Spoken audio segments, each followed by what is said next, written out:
Welcome to the Intentional Encourager podcast, where each episode brings you compelling conversations and stories designed to entertain, enlighten, and encourage. And now here's your host, Brian Sexton.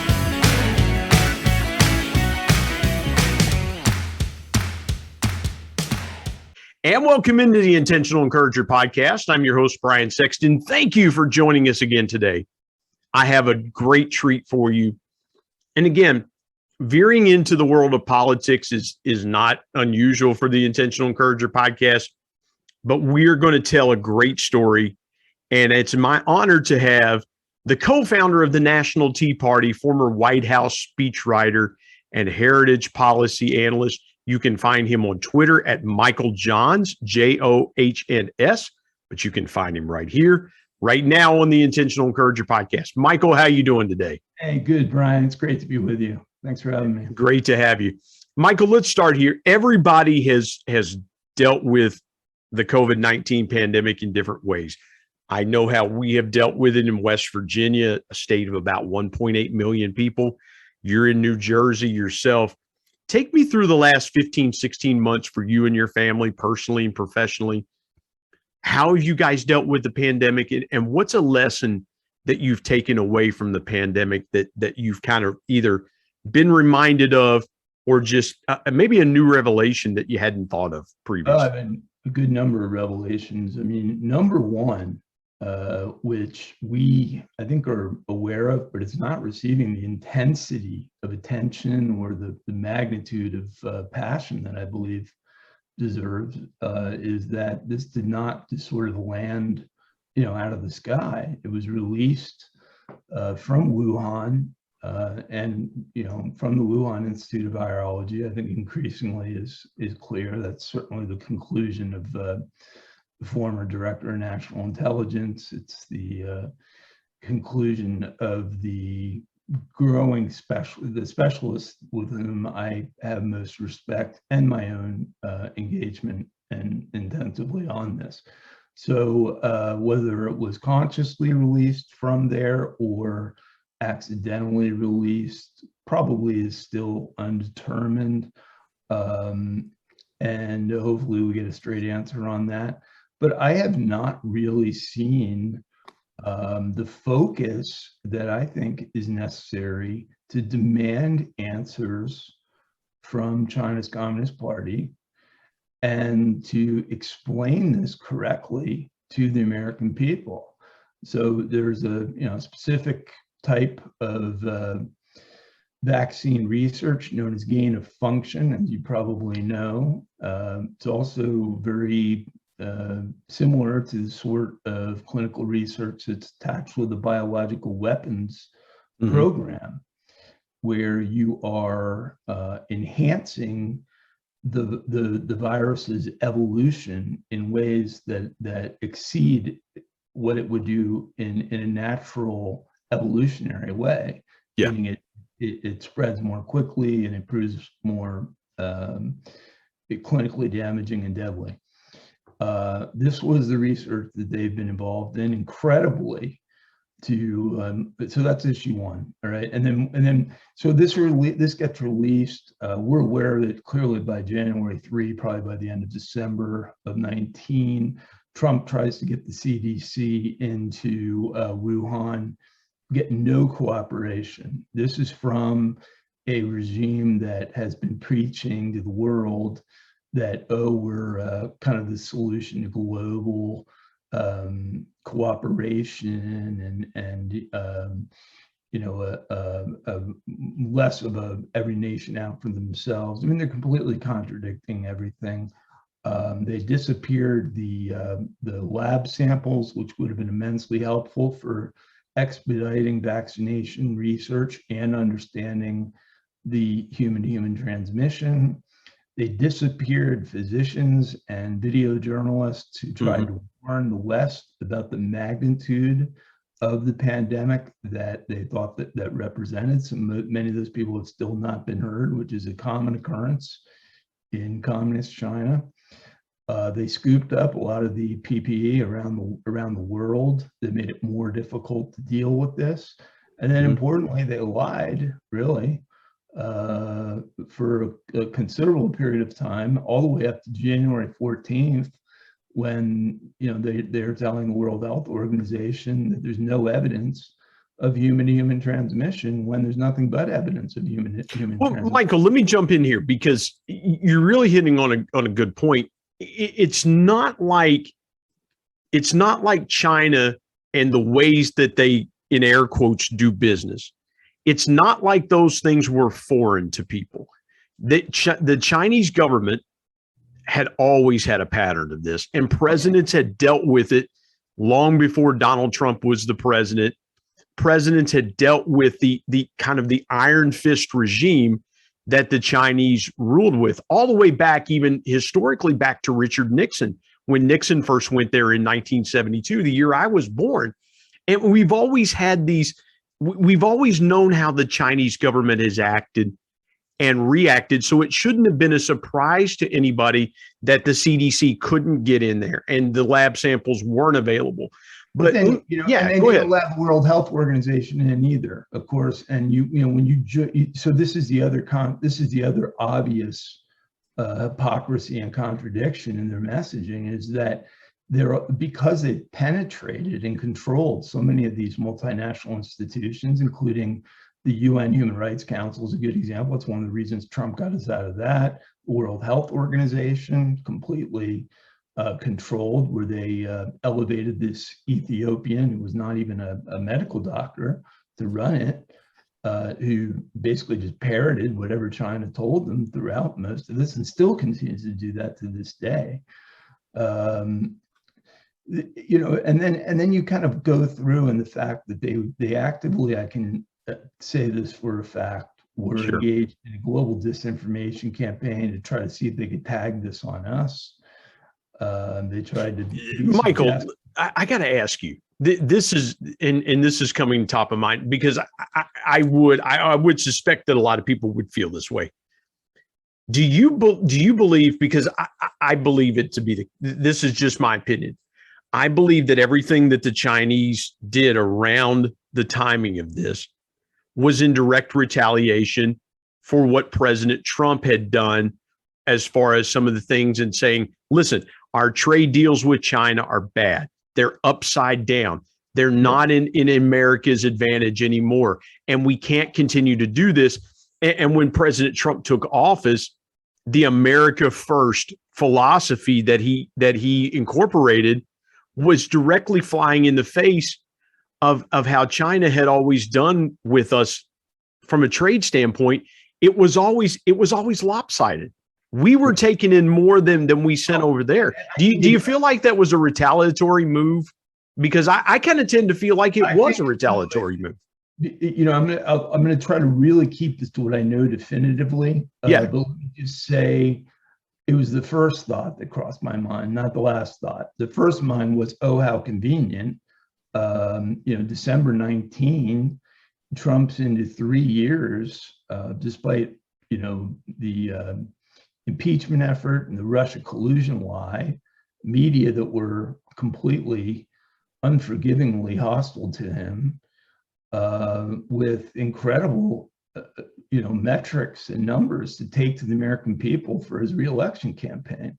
And a number of Democratic candidates, none of whom were resonating. And in fact, if you look early on at Biden, I mean, I can remember at one point there, after several of the early primaries, where it looked like he was pretty much out of it. Yeah. So you're exactly right, and it's one of the reasons on June 16th, 2015, day one of Trump candidacy, I endorsed this man for president. And I say that as someone who was, as a Tea Party movement co-founder, hugely involved in support for Ted Cruz in Texas, support for Rand Paul in Kentucky, support for Mike Lee in Utah, support for, well, of course, he wasn't a candidate, and Marco Rubio in Florida, who really leveraged the Tea Party movement, even though he might not be as closely associated with it now. It presented us with a challenge then, but I felt that three issues really, Brian, were new that had been not addressed over decades, that if we didn't address in these 4 years, or if Hillary Clinton had won, would really be permanently damaging to our stature, our success, our economics and geopolitical standing in the world. One is the CCP threat. And it's important that we get, by the way, language in this whole thing is hugely important. So, it's one thing I've been reminding people about. With 1.4 billion citizens of China, it's an extraordinarily well-populated country, obviously. And of those, only 90 million are members of the Communist Party. And of those 90 million, a very small fraction are really involved in these sort of decisions. So increasingly, I see many similarities between the Soviet Union in its later days and China today. It's essentially a very unnatural empire held together exclusively by force. And, the people of these varying provinces that have their own rich traditions of, ethnicity and religious practices, which are being suffocated, and language, just like the former Soviet Union. I mean, I argued in the late 80s, when I was one of the earlier individuals to say straight up that this idea of ending the Cold War favorably on our terms and peacefully was not some far removed dream that was going to happen 100 years from now. Michael, I got to jump in here, and forgive me for doing that, but here's the biggest difference that I see. There are differences. The biggest difference, parallels. Right.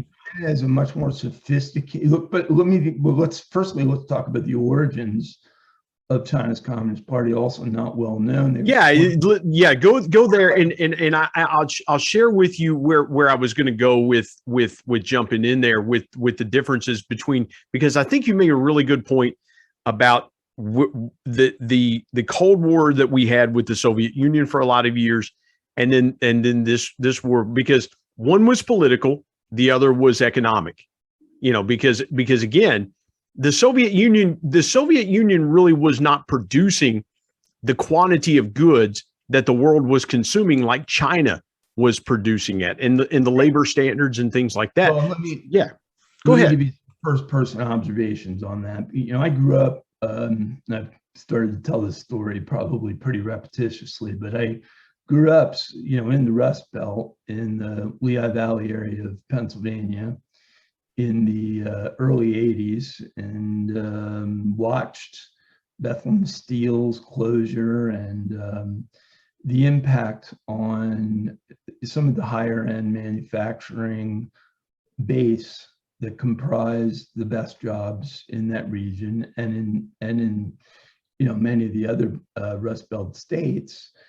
And we were all being told at the time this was sort of some natural evolution, these jobs were going, and that it was time to just confront that reality.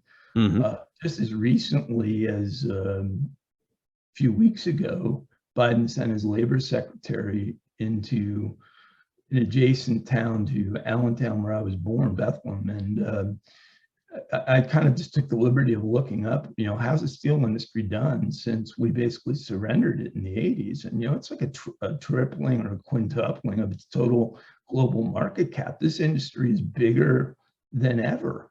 It's just our slice of it is continuing to diminish. Not unlike coal here in West Virginia. Not very, very similar. Yes. Yeah, so it's important, and it's important for West Virginians, as they, I think, fully understand, is that this, coal and petroleum and steel, these are core foundational elements on which, the American economy was built, and the history of Bethlehem Steel which, whole books have been written about. It was only the second largest steel company in the country, but their steel was used in the manufacture of much of our military equipment in World War II. Mm-hmm. That might have been a difference maker in the outcome even of World War II. And many of our key infrastructure, bridges, the Verrazano, I believe, in New York, and the Bay Bridges in San Francisco, and the Chrysler Building, I believe, in New York. I mean, these were the giant leaps forward, and they were done by hardworking Americans, sort of the forgotten man and woman that we came to define in the Trump era. So I want to just really address this primary question you asked: what did I take away from COVID so far? Number one, China has both culpability and responsibility into the trillions of dollars. I mean, on our economy alone, we're at about roughly 20, we ballpark it at like about 20 trillion and counting. That's over a year's worth of GDP for this country. And then, of course, you're dealing with hundreds of thousands dead and individuals whose lives have been completely disrupted. And then you factor in the fact that this is a whole global pandemic. And I want to emphasize, because I don't think this is fully understood by the American people, how clear-cut this issue is.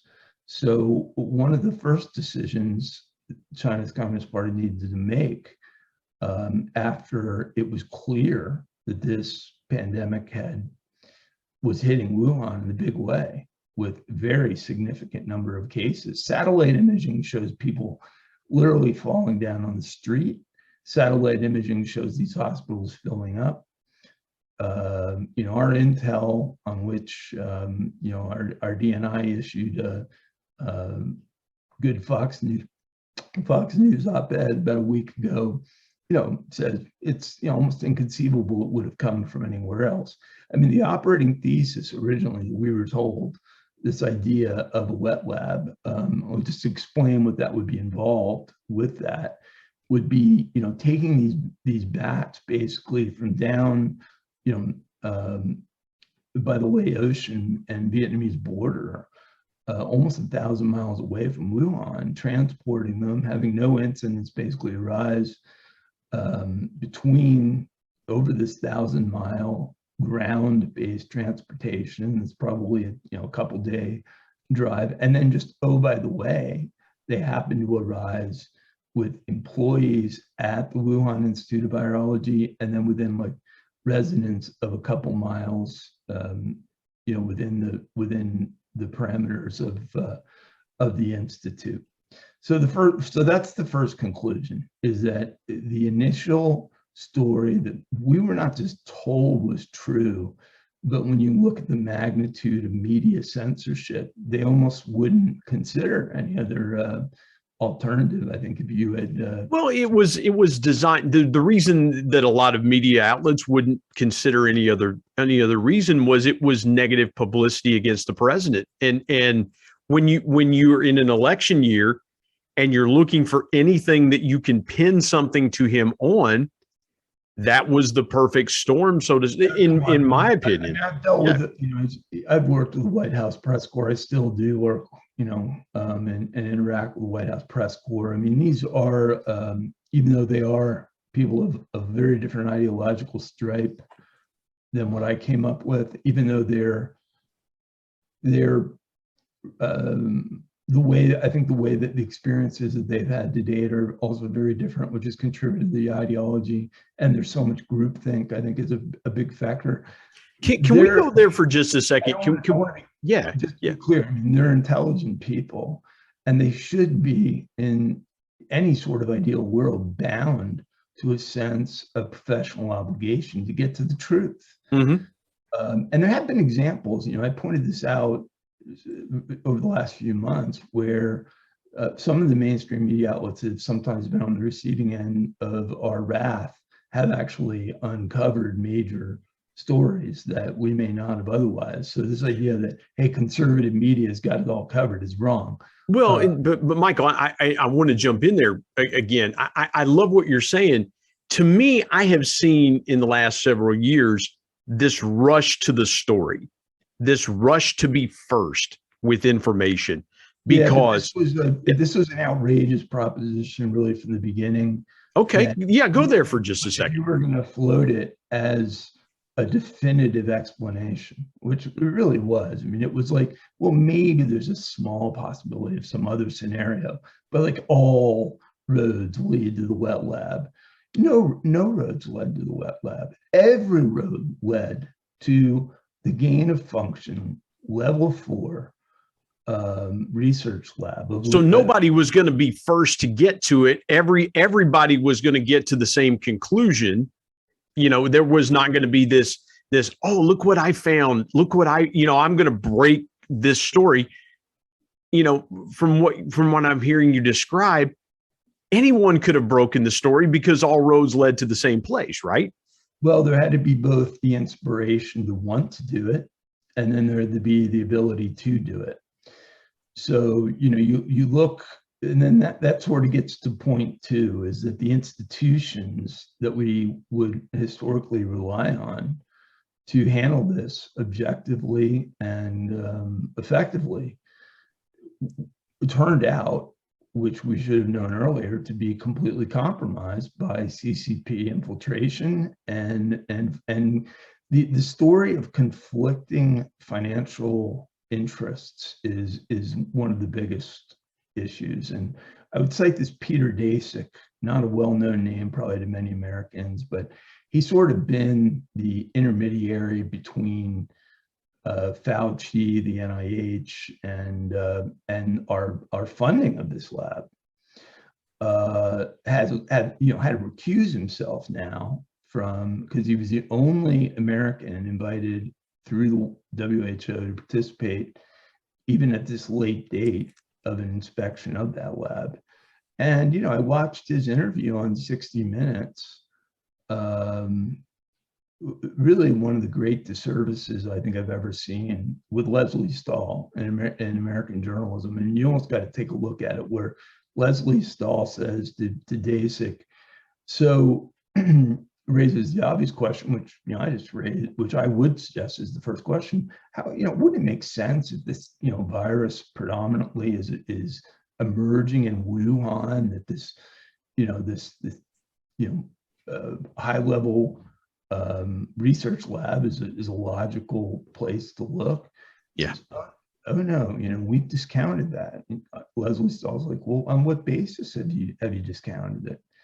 And he says, well, Leslie, you need to understand, we when I came over here, I didn't give them any advance notice of the questions I was going to ask, and I asked them pointedly, did this pandemic emerge from the Wuhan Institute of Virology?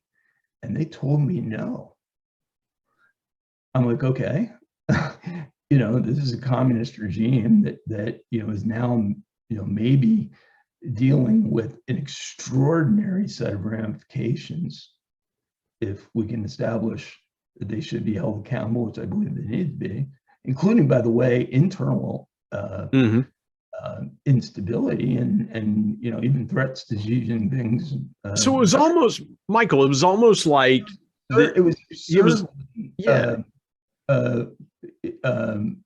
it showed a lack of, and this is what I've seen through Fauci, from the permanent sort of bureaucratic clinical class of the United States and of the EU, has been this bizarre willingness to treat these, what they call peers, in Wuhan Institute, as if they're operating under the same conditions that we're operating in the United States. And so you'll very commonly hear them explain, well, hey, you got to understand, we've known these guys for 20 years. We've been dealing with them.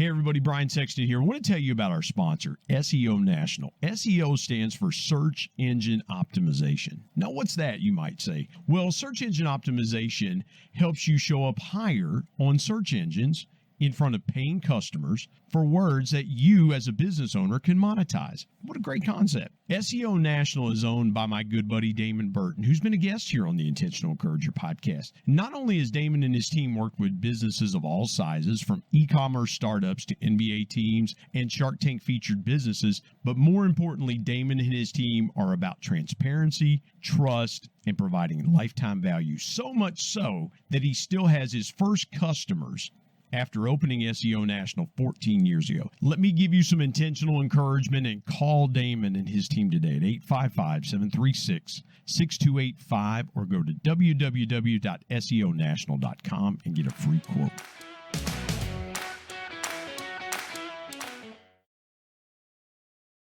Well, it's like your neighbor, it's like your kid throws a ball through the neighbor's window and the neighbor comes over and says, your kid threw his ball, I've lived next door to you for years. Your kid threw his ball in my window. And I look at my kid and I go, did you throw the ball through the window? And he's standing there holding the ball. And he goes, no, Dad, I didn't throw the ball in the window. I didn't break their window.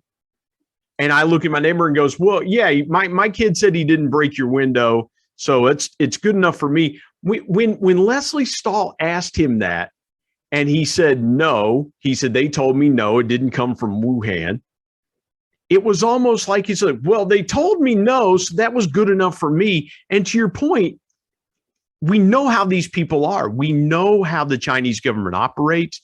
It's not a mystery to anybody around the world. We in the collective, you and I might know. Let me just say that one of the great accomplishments, all the way back to what you referenced a bit before, first Kissinger and then Nixon's visit to Beijing and to China in the 70s, has been a misrepresentation, honestly, of the nature of the regime that we've been confronting. I mean, this is singularly, even though we talk about 100 million, we talk about accurately 100 million people worldwide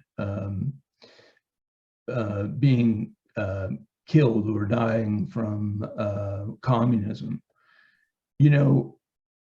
Mao and the subsequent activities of his successors are far and away collectively the most brutal. I mean, you literally, 40, 50, 60 million at bare minimum of that 100 million attributable to this regime, this idea, which is all a part of their apparent ability to influence, I believe, the elite sectors of our country through financial payoffs, investments, and good diplomacy. But predominantly, it's the way I describe it is, if we're operating on this philosophy of managed decline, you can go read this on the Davos, website. That is a global plan bought into by certainly the 1% of the world. It's one of the common denominators that exists between the management of this managed decline, is that the 1% of the US seems to by and large buy into it. And the CCP, of course, is the 1% of communist China. So, and the managed decline, to be clear, is one of an appreciation going back to some period around the Nixon visit, or that emerged after the Nixon visit, that the United States was a declining power and that communist China was an ascending power. And that historically, all the way back to the Peloponnesian Wars, this is the precise recipe for major military confrontation, and that both parties, if you're seeking to avoid that confrontation, need to manage the declining power responsibly. So, as part of this, our envisioned role is to offload a lot of the most of the high-end manufacturing that is the key backbone of blue-collar workers in this country, and a key to our global geoeconomic leadership. Absolutely essential, as Trump recognized, in case of steel and aluminum, to our national security. But I go all the way back in my own experiences, and I can, I don't, not to be a name dropper, but this is all relevant. I did get to know Nixon a bit before he died in the last few years of his life. Mm-hmm.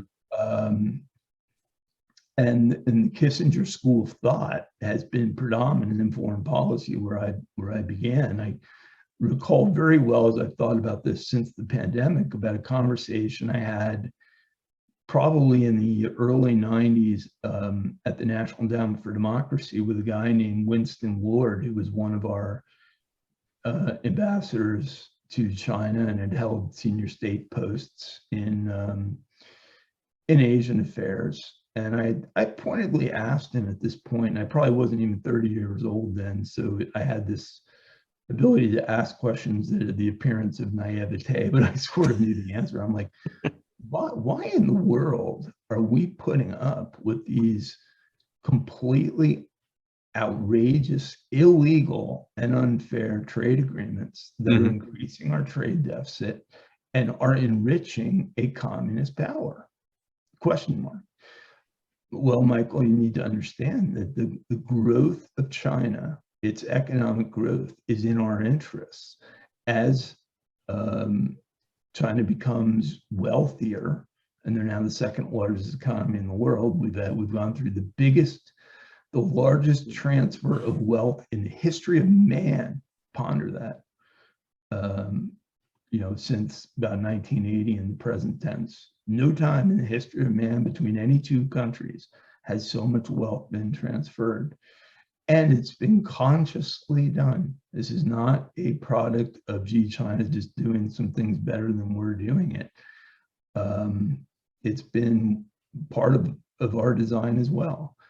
And the theory that he put forward, which I have no idea to this point, to be fair to him, people like this are the ones who should be questioned. And pretty aggressively, frankly, given the magnitude of damage that I think that philosophy has had, about whether you really believed that at the time or whether this was part of the managed decline philosophy that they were trying to sell on us. But the theory was the middle class would rise, they wouldn't put up with these human rights abuses, they would start to demand democratization. And yeah, there's a little bit of historical basis for that, but not in that regime where, and certainly not in traditional totalitarian regimes where you really can't trade with the private sector, which is one of the reasons I supported sanctions on say Cuba. You can't empower there is no private sector to empower. Trade with the communist regime, they're going to take whatever they want. I don't care what you send them medicine, they'll take your medicine and give it to the army. And because they control everything. They're in control of everything. You're 100% right. And Michael, that is, what I want to say is that all of these sinologists at the time, all right, post Nixon, that emerged to drive our policy, spoke about the rise of China in sort of glaringly optimistic terms. And this has really been, when you look at the vulnerabilities that we have, military vulnerabilities, national security vulnerabilities, infiltration of key institutions in our country, control of crucial components of our infrastructure in this country, and now a committed design by Xi Jinping, they had the Made in China program that they'd put out where, they were deliberately openly promoting their desire to become, the leading economic force in the world. And I started calling this thing out, and then they abandoned the name of it, rebranded. I suspect some Madison Avenue firms probably got real wealthy on the fact that I pointed that out, but no one's really looked at them with the level of scrutiny, with a few exceptions right now, and even today, because of the magnitude of money that they have poured into Washington, D.C., into New York City, into key universities, in funding, some of the Asia Studies departments in key universities, in industry, in government itself, in my view, probably illegally. And you go back and look. We had FBI testimony during the Trump administration that the magnitude of China investigations, criminal investigations of their infiltration of the U.S., counterintelligence investigations predominantly, was coming at us so fast. It was like drinking from a fire hydrant. And that's been, again, the product of this philosophy. And I don't want to just single out Winston Ward, because that was just happened to be a one-on-one conversation. But I think it goes back. I just let me make a final point, because it's very important what you raised about Nixon. And, so Kissinger, kind of lays the ground over there with Mao, and importantly with his key foreign policy aides. Nixon at the time, when you consider, who I think highly of from as a geopolitical thinker, had a number of key. We needed their cooperation on a broad range of things. We needed to contain the Soviet Union. The worst outcome would have been, seeing China unify with the Soviet Union against us. He needed to prevent that. We had the issue of the Vietnam War, and the fact that we wanted, China to not be a malicious force in that, and hopefully even be a supportive force on it. We had I believe there were about 6 key agenda items that the United States brought on the Nixon delegation in the early 70s to China. China, conversely, had one issue only. They wanted Taiwan. They wanted end this recognition of the Republic of China, which of course was overthrown militarily in 1949 by Mao after a horrifically bloody civil war, and after they had begun putting together the infrastructure, almost like the Bolshevik Revolution, but different in some ways, as you correctly point out, to lay the foundation for a very autocratic society.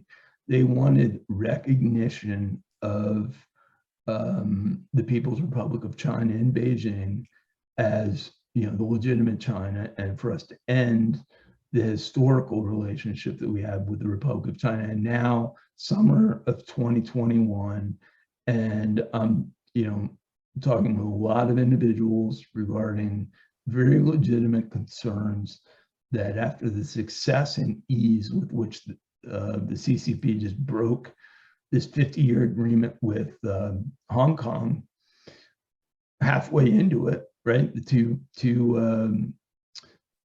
one country, two systems. It's one country, one system, and including the fact that you're charged in Hong Kong for anything, you can be taken to China and tried. They're arbitrarily detaining people. They've completely suffocated the statutory freedoms that they had provided for in their system, and Hong Kong is being quickly infiltrated into it. They've also infiltrated into India and Taiwan, particularly because of its strong semiconductor capabilities, and because this is just an issue that's been under their skin for a long time. Don't, for instance, with the experts they support and the institutions they support, even allow acknowledgement of Taiwan's independent status as a standalone country, which of course it is. There's a lot of perception that they're about ready to move on Taiwan. So that I'm still addressing this first. So that was like issue number one, is you can put together a whole timeline as it relates to China from 2019 to present tense, and it's unbelievable to me how maliciously, uncooperatively, illegally, and selfishly they acted. So if there's any thinking that somehow Xi Jinping represented some new school of thought as he tries to present, that he's this global diplomat who's going to look out for the interests of other, no. He's got one agenda item only, and that's the CCP's ascent, and they've had no problem historically, killing whoever they want, disappearing whoever they want, pursuing that.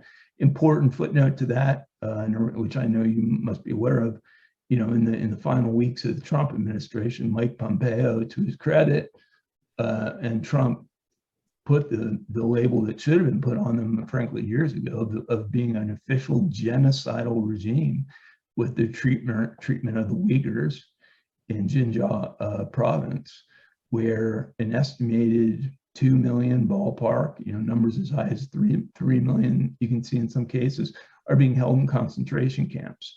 So if you're one of those people out there who's ever said never again following the liberation of the concentration camps toward the end of World War II, or even thought never again is a present tense reality. And again, I'm very disappointed with the reaction I'm seeing. I mean, we have this kind of frivolous debate of whether we should or should not be participating in the Winter Olympics, whether the Olympics should forget the Olympics. This is genocide. Firstly, the genocide needs to end immediately. Again, they're not allowing in the inspectors that they're obligated to bring in. And this is a China, by the way, that is sat on the UN Human Rights Council. Well, genocide is the antithesis of freedom. We are freedom-loving people. We want freedom. We want people to live and live freely. And but it's even more than that. It's an American aspiration, but it's also when you sign that UN declaration and many other declarations that they've signed, you're making a commitment that you're not going to do precisely the things they're doing. The organ harvesting, another horrific practice, where that's turned into a multi-billion-dollar industry. And and this is particularly the Uyghurs and some of the other ethnic groups that have been highly oppressed. They're taking these organs out of these people without even anesthesia. They're dying, and they're selling them on the open market. Hearts, lungs, kidneys, liver. Ponder the thinking that goes into that as a clear practice of China's Communist Party, and the fentanyl crisis in our own country, which points to two major problems that Trump, again, to his great credit, called to our attention. Number one, this fentanyl is not being made in Latin America. It's not being made in the United States.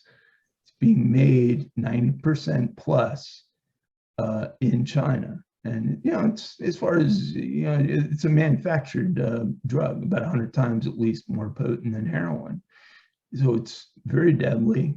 And it's been at the core of the opioid crisis in this country. And then the open border has been the way it's entered the country. So it's sort of hit on these two central issues that I think are key to it. So that's the first part of it. The second part of it, real quickly, that's struck me has been, I hate to single it out because it's an institution, there's more individuals, but some of these are not names that are well known. So let me just focus on Fauci. I really think you can safely say that this man has been wrong on every single major issue that's come before him since the pandemic broke. And let's start with the most absurd fact, which, again, not many people are talking about, but I've thought about. Can you ponder that you are in the Obama administration? So this guy has been there since the Carter administration in the 70s. He's not practiced medicine either, by the way, since then, which is kind of relevant. So Dr. Fauci has not actually been a practicing physician. He's been a bureaucrat. But, can you imagine in the Obama administration, you launched funding of millions of dollars into this gain of function research in the Wuhan Institute of Virology, to the point where the National Security Council in the Obama administration, which was hardly a hardline NSC on China, says, Tony, this is very dangerous, runs the risk of a pandemic. It needs to stop. He stops it on their instruction. But as soon as Trump comes in January of 17, they're understaffed in the White House, and there's a lot of junior people, and he kind of works his way into one of the science offices, and pressures, kind of tugs the arm of a junior official and gets it reinstated. Problem one, and certainly a basis for his termination, as I've argued, and maybe more than that, maybe prosecution even, because it seems to me to be an absolutely unethical and even illegal methodology for the expenditure of American tax dollars. This is where it gets really absurd, though. Now, the pandemic breaks. We're clearly aware we got a problem on our hands. By January of 2020, Trump, again, to his credit, sets up this multifunctional, cross-departmental task force for which he is a key member, right? And really the primary medical and clinical advisor. First decision that comes up, Trump says, January 30, a big internal debate. We got to close off travel from China. We got to stop the bleeding, which is kind of rule number one in any management of a crisis that magnitude. No, Fauci says borders alone won't stop this. Clearly, and which was the same thing the CCP was saying. They described it as an unfriendly measure. It was an absolutely essential measure. And if Trump hadn't put in that travel ban over Tony Fauci's objections, this pandemic, which has taken an extraordinary number of lives, could have taken there could be a multiplier effect number on that. But this is where I really want to get to. So now he's reinstated the funding of this institute, and you're having these at least once daily, sometimes more than that, meetings under which the origin of this pandemic is kind of a central issue of daily discussion.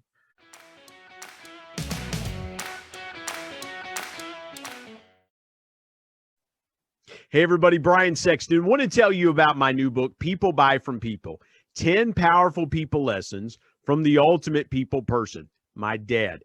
My dad was one of the greatest connectors that I ever knew. And he shared with me 10 connecting principles that I have used throughout my 25-year sales and sales management, customer engagement, and leadership career that I'm passing along to you. If you want to be a stronger, deeper, and more powerful connector, you've got to pick up a copy of People Buy From People. There are concepts in there that you may not realize help make you a power connector. You can go to Amazon and pick it up, Kindle if you're an e-reader and you like to do it that way, or now available on Audible. And there's one other way you can get a copy of People Buy From People. You can get one from me and I'll sign it for you. You go to intentionalmediaandpublishing@gmail.com and send me an email, and I'll share with you the link on how you can get a signed copy. You can buy a signed copy directly from me.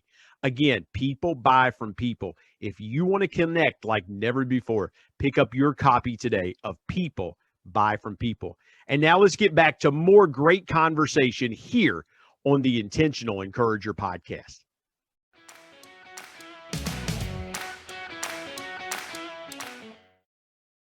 Intel reports, presentations, considerations as it relates to our interactions with the CCP.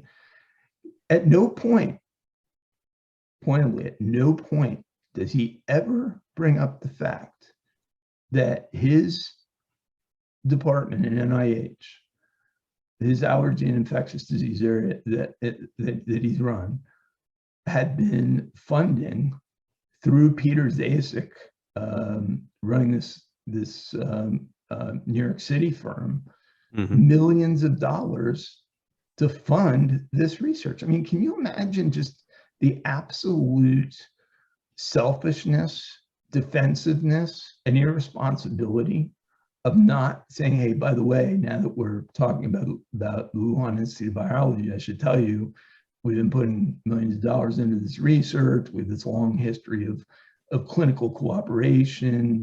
They've written all these papers that they put out, one of which even talks about the risk of the pandemic versus the benefits of the gain of function research, and says the pandemic might be worth it because the information would be so valuable that it would actually, on a net basis, be more valuable than the loss of a few million lives, which I think tells you a lot about the mindset of the people that we're dealing with.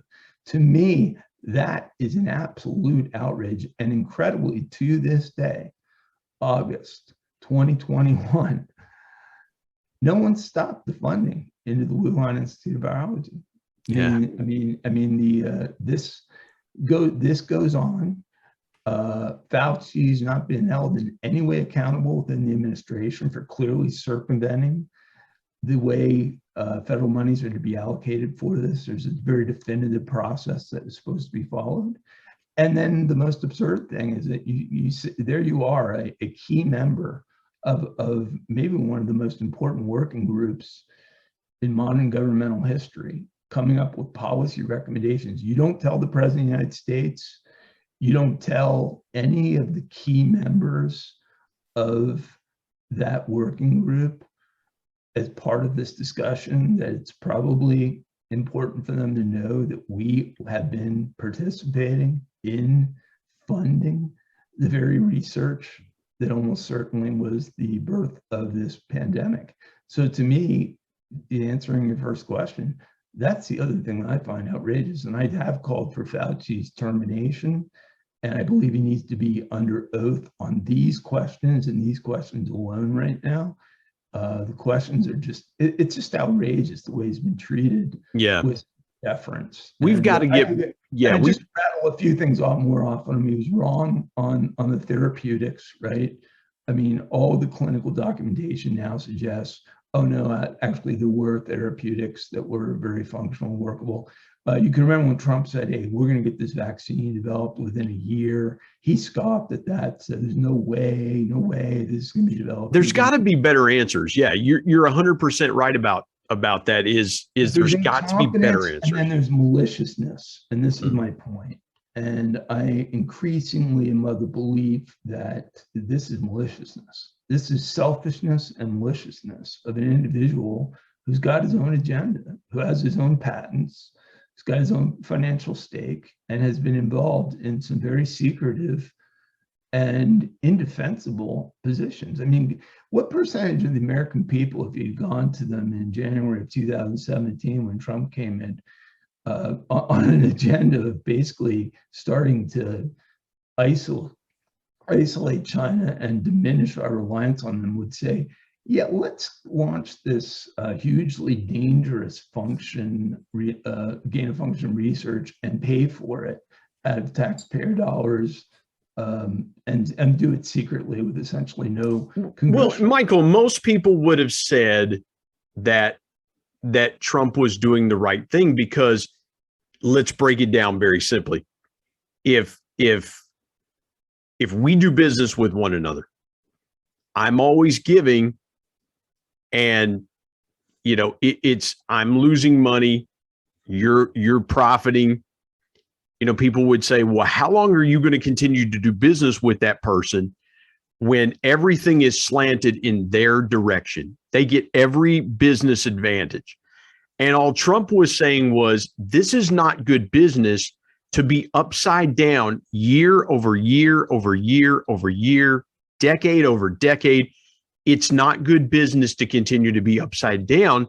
Nobody in their right mind would not agree from a common sense standpoint and from a business standpoint that it would be like you walking into a restaurant, Michael.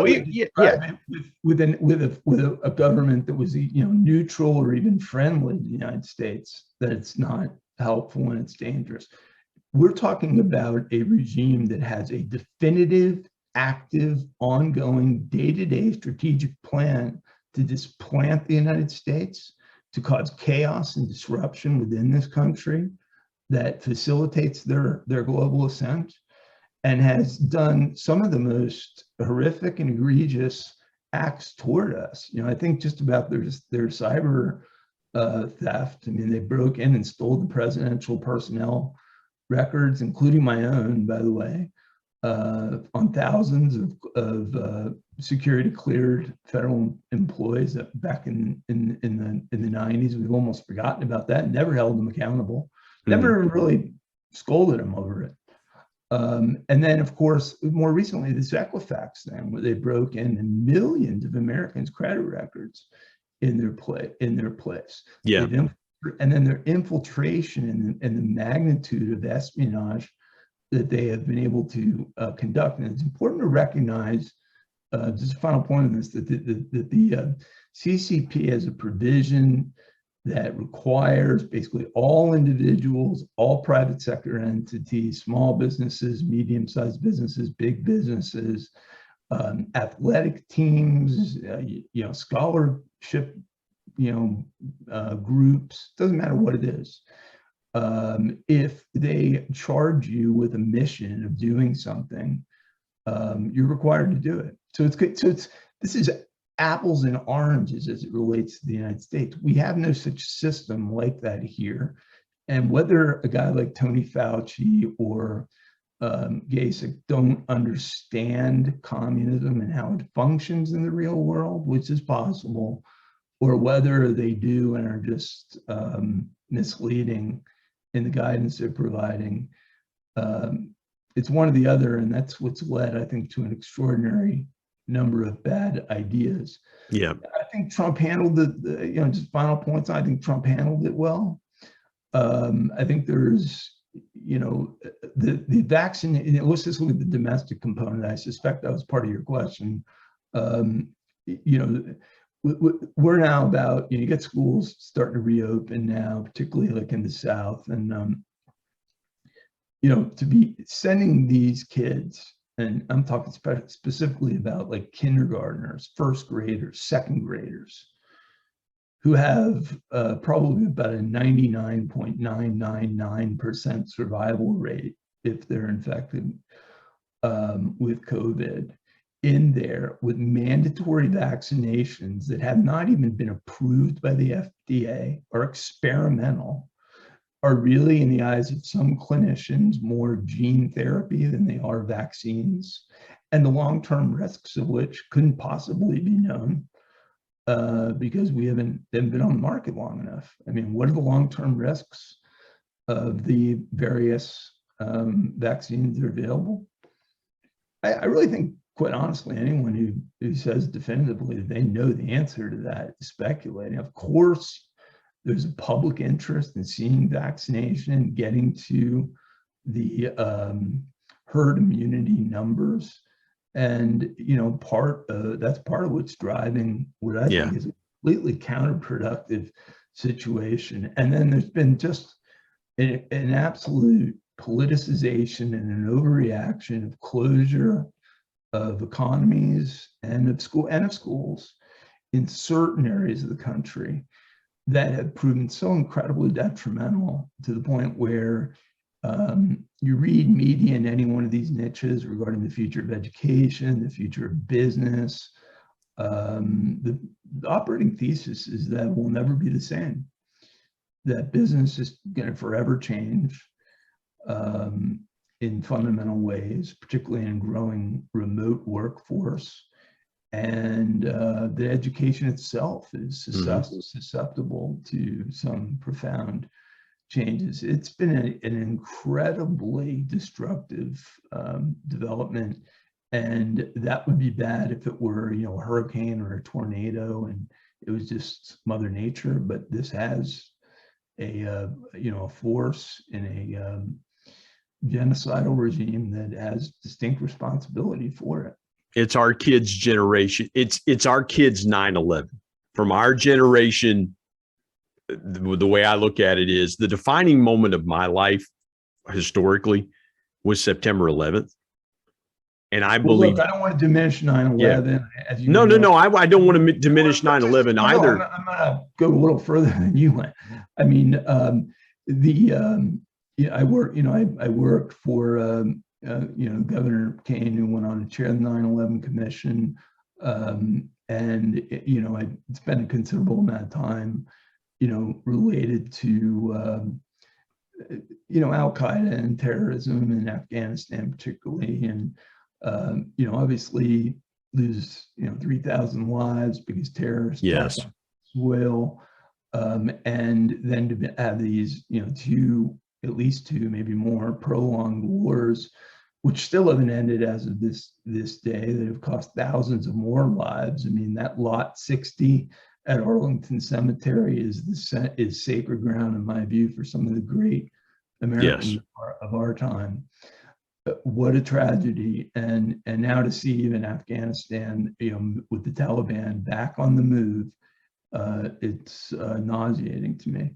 Yeah. But this pandemic, let's remember it. I mean, this has killed millions globally, and it's the and 9/11 was immensely costly to the economy, and it took years to recover from it. But this is trillions upon trillions of dollars, and then all kinds of associated expenses that, and some of which will be ongoing forever, and many businesses, individuals, families that will never be the same. And I look at just the educational impact on these kids that have been out for a year and a half. You trying to tell me that they were getting the same amount of learning and accountability that they would get if they were in a school? Of course not. If that sort of system was just as successful and functional, we'd probably already be doing it. I think it's very presumptuous, and would have been presumptuous for me at that age to think that I was going to sit at home on Skype calls with my teacher on trigonometry. Absolutely. Yeah. And Michael, again, I want to have you back to tell your story. You have given us so much information. I want to ask you this real quick in the interest of time for our listeners. Give us a piece of intentional encouragement that from your vantage point, because again, and the reason I asked what I did, and man, there was so much information, folks, there was so much information there. And I'm glad Michael went in depth the way he did with that information. It's important information to get out there. You probably won't hear that in a lot of places. And this has been a different type of podcast. But Michael, I want you to leave the folks with some intentional encouragement around it. Let me give you the one that's comes immediately to mind. It's January 2009. Barack Obama wins the presidency with this what we know is this very aggressive, progressive agenda that most Americans did not subscribe to. Many millions of Americans who voted for him didn't really see the real him, or understand the real him, or have the time or access to the resources that reflected who he really was. And he's got control of the Senate, he's got control of the House, he's got control of the judiciary. The media love this guy, unlike the treatment they gave Trump. He's got the wind to his back in all respects. And quite an extraordinary number of Americans of center and center-right political persuasion are just pulling the comforter over their head about the future of the country. They see the economy going south. They see this guy doing all the wrong things as it relates to our national security, our image abroad, our domestic policy, the growth of the federal government, raising taxes. And we put together, and I famously witnessed this CNBC rant by Rick Santelli, because I was handling investor relations for a company back then and had gotten in the habit of watching it in the morning. And we got about 12, 15 people together on a conference call and thought we'd plan a few rallies. And those few rallies were maybe 24. When we planned the call, grew into hundreds, ultimately millions of people who participated on April 15, 2009, which gave birth to a political movement that in pretty quick order took back the House of Representatives in November of 10. That limited Obama's legislative powers to 2 of his 8 years. Importantly, many of the issues that we're now confronting with their most radical agenda items on the border, on their illogical Green New Deal plans and things of this nature would already be in place had that not happened. Then we come back in 14 and we take the Senate. Trump speaks to a Tea Party rally in 2011, and it's on record, comes out of it and says, "Wow, this is phenomenal. This approach to political communication really does work." And I think he's never said this, and I want to be clear that I don't take anything away from him. I think any one of those other candidates could have secured the nomination and gone on to have been destroyed by Hillary Clinton. That was Trump's victory. But I think he saw the rally-based populist direction of the country, and that some of these issues, especially the three I mentioned, trade, immigration, and China, were at the core of the demise of the American middle class. And so, in a series of years, we take back the House, the Senate, and the presidency. We launch an entire network, the largest grassroots political movement in American history, not associated with the campaign, bigger than even the civil rights and anti-Vietnam War movements, 30 to 40 million Americans ballpark, and that still is ongoing and enduring. And we did it, with incredible media bias, with them making up things about the movement, disparaging, digging for anything that would make us look bad, never highlighting the many positive things that we did for communities. And we won 1,000 races direct head-to-head against the Obama Chicago machine. A very devious, sophisticated, and some would say corrupt political operation. What does that teach us? Teaches us that as bad as things look right now, with a president who is doing these seemingly irrational things that are part of this broader plan, doesn't seem like he's on top of his game at all. I think we're misled probably there too, as it relates to his physical and/or mental health, neurological health, and no real control over any institution of government or of our nonprofit or influence sectors. So media, academia, these things completely controlled by the most fringe views that exist that are not held by, forget a majority of the Americans, even a fraction of the American people. But there recent history is evidence of how we launched a comeback. And then, of course, you got to put the big footnote over that as to what happened November 3. I believe that we need to get to the bottom of November 3 one way or the other in ways that satisfy the American people. And we need to get to the bottom of holding China accountable. If we do those two things, the political comeback is there. There's light at the end of the tunnel. And those two major issues, can start to be part of a very dismal part of American history, but part of our history, not the present tense, and the rebirth of an America that we can be proud of and can grow from again would be very much in play. Wow, this has been a ton of great information. Michael Johns, I can't thank you enough for being a part of our podcast. We will have you back on to tell your story. We got into a ton of great information. I'm glad we went where we did and the conversation went where it went, but we will definitely have you on because I want to tell your story. But It was also, you shared some incredibly important information that I'm glad you shared with us. Follow him on Twitter at Michael Johns. And Michael, I'm so grateful. Thank you for joining me today on the Intentional Courage podcast. Look forward to talking to you soon. Take care.